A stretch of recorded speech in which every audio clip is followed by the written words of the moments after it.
행복을 향한 나의 눈이 번쩍, 지혜를 향한 나의 귀가 번쩍, 세상을 향한 나의 마음을 활짝 열리게 해준 신부님의 토요특강. 참예수님, 네, 새해 복 많이 받으시기 바랍니다. 제가 지금 미국에 대한 이해를 지금 8부째 하는데 아마 30부 정도까지 갈 겁니다. 이게 미국에 대한 이해뿐만 아니고 이게 지금 그러니까 근대사 전체를 다뤄야지 미국을 이해를 할 수 있습니다. 제가 다른 때도 말씀드렸는데 제가 미국을 한 20번 정도 갔다 왔어요. 그야말로 이 시애틀에서부터 뉴욕, 플로리다, 뭐 텍사스, LA, 캘리포니아, 유타, 뭐 하여튼 뭐 노스캐롤라이나, 사우스캐롤라이나 뭐 이렇게 말하는데 뭐 그 다음에 시카고. 그런데 이 미국을 많이 다녀보는데 미국이라는 나라가 온갖 것이 다 섞여 있는 나라예요. 인종도 온갖 인종도 섞여 있고 온갖 종족이 다 와 있고, 그래서 문화가 텍사스가 보면은 완전 분위기가 다르고 LA는 또 분위기가 또 달라요. 그러면 LA는 막 거지들도 엄청나게 많고, 그리고 이제 여러분들 이제 우리가 꼭 알아야 되는 게 뭐냐면은 우리가 지금 영화를 통해서 미국을 많이 접합니다. 그 영화를 통해서 미국을 많이 접하는데 되게 폭력적인 거, 이런 면을 우리가 많이 보죠. 그래서 뉴욕에 뭐 갱단 뭐 이런 거 뭐 마약, 또 라스베가스도 몇 번 제가 가봤는데 이게 어느 지역에 가보면 굉장히 문화가 굉장히 고급진 문화가 있어요. 그리고 미국이라는 나라가 이렇게 고급진 문화들이 굉장히 많은데 우리들은 영화를 통해서 맨 뭐 라스베가스 갱단 흑인하고 싸우는 거 뭐 이런 것만 봐서 미국에 대한 이해도가 한쪽 면만 바라보는 면이 굉장히 많습니다. 그래서 제가 이제 여러 가지로 여러분들하고 제가 미국을 다니면서 궁금했던 거, 또 답답했던 거, 또 미국의 장점, 미국의 단점, 이런 것들을 여러분들하고 이렇게 얘기를 해야 되는데 어차피 이게 미국을 이해한다는 게 아니고 세계를 이해하는 거예요, 사실은. 자, 오늘은 동인도 회사에 대해 좀 말씀드리겠습니다. 여러분들 서인도 회사, 동인도 회사 이런 얘기 참 많이 들었죠. 서인도 회사는 포르투갈하고 스페인이 이 대서양을 건너갔고 새로운 대륙, 거기가 이제 인도인 줄 알고 거기가 이제 서쪽이니까 서인도라고 그랬던 거예요. 카리브해 섬, 그쪽을 서인도라고, 콜럼버스는 그러고 죽었죠. 잘 모르고. 아메리고가 이탈리아 사람이 이건 확실한 신대륙이다. 그래서 아메리카가 된 거죠. 그래서 어쨌든 서인도 제도를 중심으로 해서 무역을 했던 것들을 서인도 회사라고 그래요. 근데 동인도는 주로 보통 영국, 네덜란드 이런 나라들이 동인도 회사를 많이 세웠는데 동쪽으로 쭉 가는 거, 동쪽으로 가야 되는데 어디로 내려가야 되냐? 아프리카를 돌아서 케이프타운을 돌아서 그리고 인도를 갔단 말이에요. 그래서 이제 그쪽 케이프타운을 돌고 그 동쪽으로 가면서부터 많은 섬들, 또 인도, 인도네시아, 길게는 일본까지 이제 가죠. 그래서 그런 무역 전체를 했던 것을 동인도 회사라고 그럽니다. 동인도 회사의 활동 범위는 17세기에는 아프리카에서 일본까지 미쳤어요. 근데 우리나라를 어떻게 스쳤는지, 우리나라가 너무 폐쇄적이었는지 그건 모르겠는데 우리가 그때 빨리 오픈을 했다면은 우리가 일본한테 먹히지는 않았을 텐데, 어쨌든 주요 사업은 향료 무역입니다. 후춧가루 뭐 또 이런 향신료.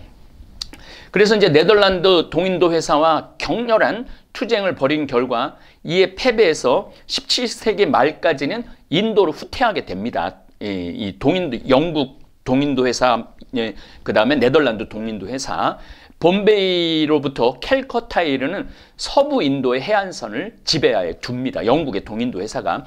동인도 회사는 인도의 면직물 수입을 주력 사업으로 삼았어요. 면직물. 이게 이제 뭐냐면은 이제 영국에 이제 산업혁명이 일어나고 엄청난 양을 옷 같은 거 대량 생산을 하죠. 그래서 이제 원료도 필요하고 대량 생산해놓은 거를 팔아 먹어야 되니까 인도화하고 많이 했죠. 원료를 확보하기 위해서 원주민 생산자에게서 경제 이외의 강제까지 가합니다. 그래서 이제 원주민들을 착취를 하죠. 동인도 회사는 단순한 기업에 그치지 않고 내륙 지방에 대한 토지와 주민의 지배를 확대하고 1765년 토지세로 대표되는 벵골 지방의 조세 징수권을 무굴 제국 황제로부터 양도받아서 벵골의 토지 소유자가 됩니다. 영국이 인도의 정치 권력자, 영토 지배자로 탈바꿈을 하게 돼요. 이게 사실은 제가 늘 좀 화가 나는 게 이제 유럽 사람들이에요. 유럽 사람들이 전 지구를 식민지화한 거예요. 그래서 그래서 지금 이제 유럽을 가보면은 돈을 얼마나 많이 들였는지 그 건물들을 보면은 그 건물을 지으려고 그러면 어마어마한 돈이 들어갔을 텐데 그런 거를 전 지구를 착취를 다 했던 거죠. 그래서 부끄러운 줄 알아야 되는데 이 사람들 영국 사람이든 프랑스 사람이든 미국 사람이든 부끄러운지를 모르는 거죠. 또 사실은 이 역사라는 거 또 세계의 그 힘이라는 거는 힘센 자가 약한 자를 착취하는 거죠. 그건 어쩔 수 없는 세상인 것 같아요. 하지만 저는 하느님 나라, 예수님이 왕인 나라는 그래서는 안 된다. 그런데 사실은 그 사람들이 다 가톨릭, 개신교, 하느님 믿는 사람들이 다 그렇게 착취자로 반했던 거죠. 그래서 우리 지금 21세기에 들어서 우리 교회가 정말 많이 반성을 하고, 제가 이제 잠비아 요즘 이제 우리 김종용 프란치스코 신부님이 와서 이제 여러 가지 얘기를 참 많이 하고 있어요. 그래서 우리가 잠비아에 빨리 인재를 많이 키워갖고 빵을 주는 게 아니라 인재를 키워서 그 인재들이 아프리카 대륙을 이렇게 다시 지키고 자유를 얻고 평화를 얻게 해주는 게 이제 우리의 자그마한 씨앗이지만 이게 50년, 100년이 되고 나면은 굉장한 어떤 우리 교회가 하는 거고, 또 우리 다볼사이버 성당이 그런 일을 아마 제가 보기에는 해낼 겁니다. 깜짝 놀랄 일을 할 겁니다. 초창기 영국 동인도 회사는 전쟁보다는 무역 자체의 이윤을 창출하는데 관심을 둡니다. 1600년 설립된 이후 1세기 동안 이 사회는 우리의 사업은 전쟁이 아닌 무역이다라고 강조를 했는데, 사실은 총칼을 뒤에다 대고 착취를 한 거죠.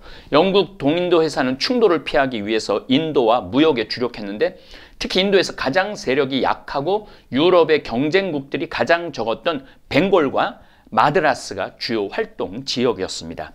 그러나 실질적으로는 17세기 후반 프랑스가 인근 지역에 요새를 구축하면서 전략을 바꾸기 시작하죠. 유럽에서 한창 전쟁을 벌이던 영국과 프랑스는 인도에서도 충돌을 합니다. 영국하고 프랑스하고 하여튼 우리하고 일본하고 똑같아요.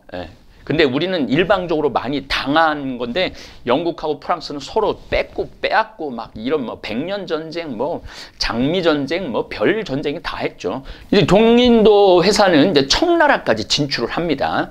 청나라에 관심을 가졌던 영국은 그래갖고 아편 전쟁 이런 것들이 다 여기서 이제 나온 거죠. 본격적으로 진출하기 위해서 1759년 영국 동인도 회사는 직원을 베이징으로 보내서 개항을 요구합니다. 건융제 1735년서부터 1796년 굉장히 오랫동안 통치를 했죠. 이를 허락했지만은 갑자기 이를 거절하고 대외 무역 규제를 대폭 강화를 합니다.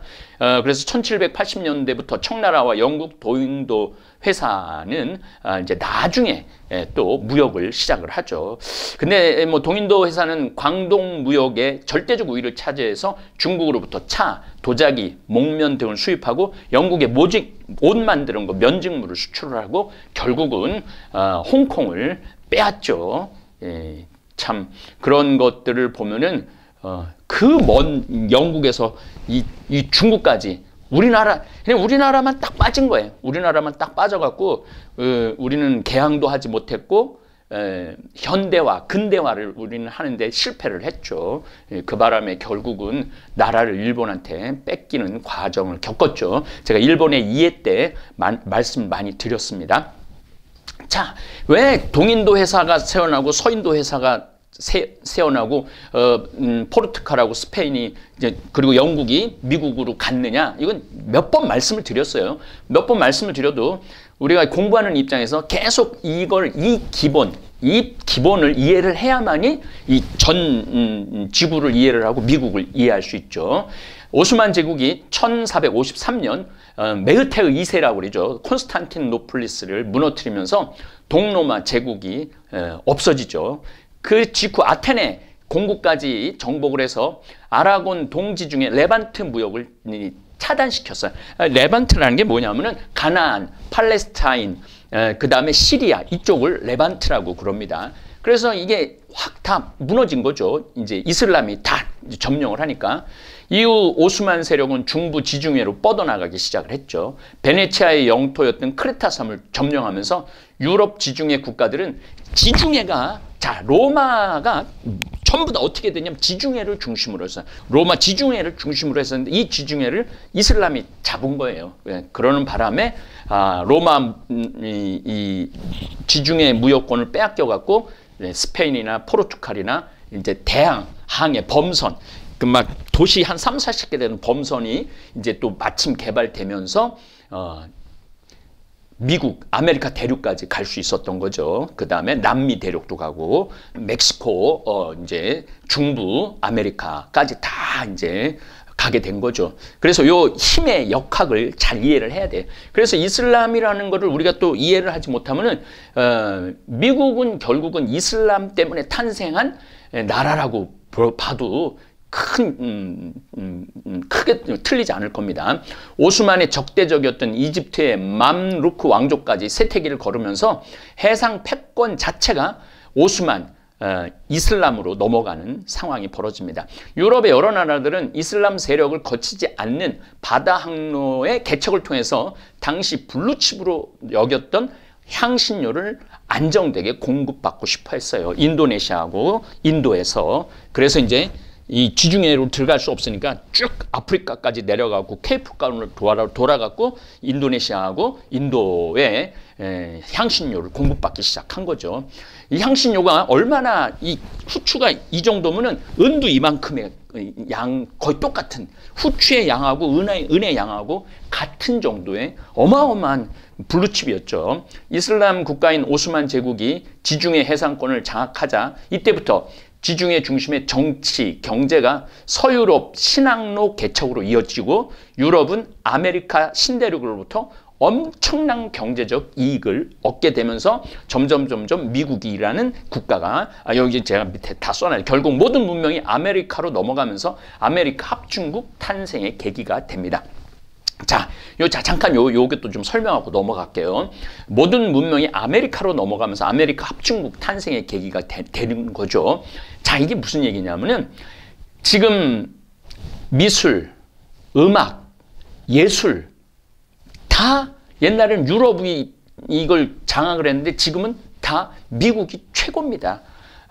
음악도 줄리아드 음대 가려고 그러면 미국으로 가야 되고 미술도 미국으로 가야 되고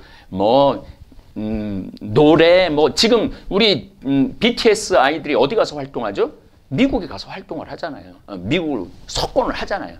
그러니까 모든 것이 지금 현재로는 미국으로 다 들어가 있다고 봐야 돼요.